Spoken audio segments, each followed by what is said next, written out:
नमस्कार मंडळी, तुम्ही पाहतात हे माझं कोरं चॅनल मी, माझं आणि तुम्ही. याच्यामध्ये तुम्हाला प्रवास, परत फूड आणि भविष्य, साप्ताहिक राशी भविष्य याबद्दलचे व्हिडिओ पाहायला मिळतील. माझ्या चॅनलला माझे व्हिडिओ तुम्ही पहा, आवडले तर लाईक करा आणि सबस्क्राईब मात्र जरूर करा. तेव्हा जरूर पाहत रहा हे माझं चॅनल मी, माझं आणि तुम्ही. वैशिष्ट्यपूर्ण अशा स्वरूपाचं हे पक्वान्न नाही. आमच्या लहानपणी आमची आजी कोकणामध्ये पालगड साने गुरुजींचं जे गाव होतं त्या गावामध्ये आमचं बालपण गेलं आणि तिथे आमची आजी गौरीच्या दिवशी हे पक्वान्न करायची. तुम्हाला वाटत असेल की मी घावन आणि घाटलं हे दाखवणार असेल, पण नाही. मी तुम्हाला दाखवणार आहे माझ्या आईची, आजीची स्पेशल रेसिपी, गोळ्यांची खीर.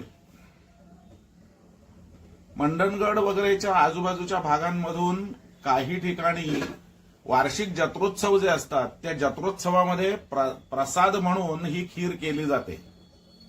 मी पाहिलेली आहे. आमच्याकडे स्पेशल ही खीर केली जायची. तर ती खीर करण्यासाठी आपल्याला लागणारं साहित्य आहे म्हणजे गोळ्या. तर या इथे मी गोळ्या करून घेतलेल्या आहेत.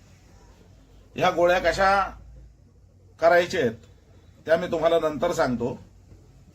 या ठिकाणी इथे हे केसर आहे, दुधामध्ये भिजवून ठेवलेलं. हा सुकामेवा आहे. इथे हे दूध आहे, 1 लिटर दूध हे आटवत ठेवलेलं आहे.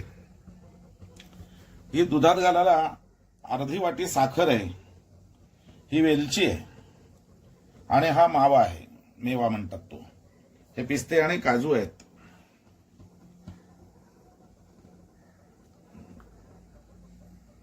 आता ह्या गोळ्या कशा बनवलेल्या आहेत तर आपली जी मोदकाच्या पारीचं जे पीठ असतंय ते पीठ म्हणजे तांदूळ स्वच्छ धुवून ते सावलीमध्ये वाळवायचे आणि ते वाळवल्यानंतर मग त्याचं पीठ करायचं.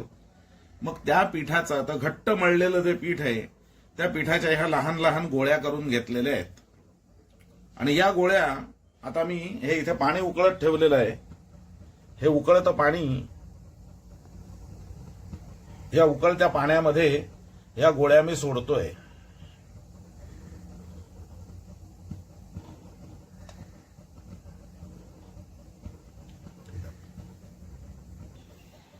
आता या ठिकाणी हे दूध आपण उकळत ठेवलेलं आहे. या दुधामध्ये ही साखर आपण घालायची आणि ही साखर घालून हे चांगली विरघळवून घ्यायची आहे. या दुधामध्ये ही साखर घालून हे चांगलं विरघळवून घ्यायचं आहे. मंडळी, आता आपण ज्या गोळ्या पाण्यात सोडल्या होत्या आता तुमच्या लक्षात येईल की त्या वरती आलेल्या आहेत आणि असा हा बाजूनी पांढरा तवंग आलेला आहे गोल. हा तवंग आला याचा अर्थ असा आहे की ह्या गोळ्या शिजलेत. आता ह्या गोळ्या आपण या अशा पूर्ण निथळून घ्यायच्या आणि या उकळत्या साखरेच्या दुधामध्ये नेऊन सोडायच्या.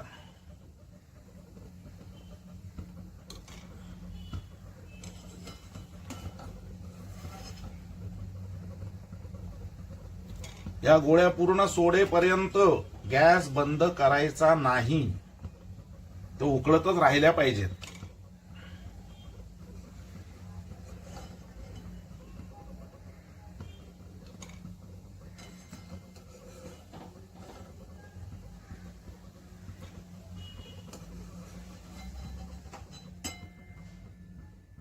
आणि ह्या ज्या गोळ्या आहेत ह्या गोळ्या सोडून झाल्या की जरा फक्त असं अलगद दूध असं ढवळायचं आहे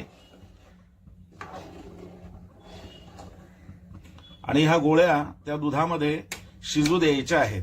तेव्हा मंडळी तुमच्या आता लक्षात आलं असेल बघा, हे दूध उकळत चाललेलं आहे आणि त्याच्या बरोबरीने ह्या गोळ्या देखील या दुधामध्ये व्यवस्थित एकजीव होत चाललेत.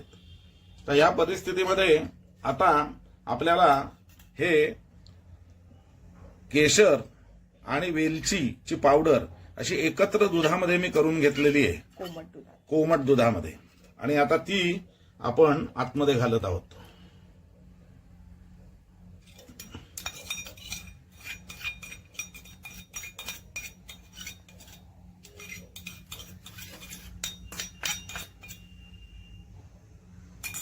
कोकणस्थ ब्राह्मण आहे त्यामुळे ती वाया घालवणार नाहीये, चिकटलेली सुद्धा सगळी घेणार आहे.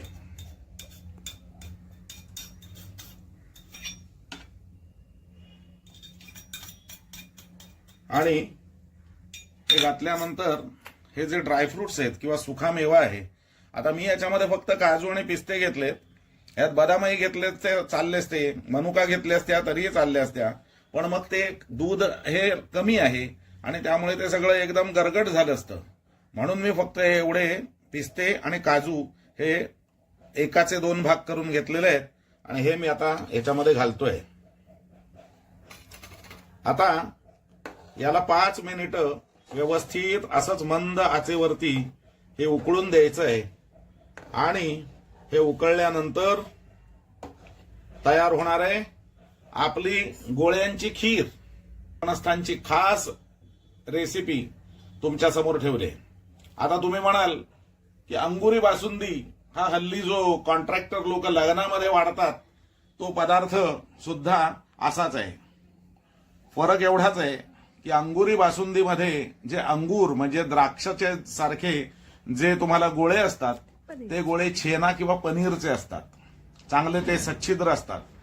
इथे हे सच्छिद्र करण्यासाठी तांदुळाची मोदकसाठी घेतलं जाणारं जे पीठ आहे ते पीठ तयार करून त्याच्या गोळ्या करून त्या पाण्यामध्ये व्यवस्थित उकळून घेतलेले आहेत. आणि त्यामुळे तुम्ही याला कदाचित अंगुरी खीर सुद्धा म्हणू शकता.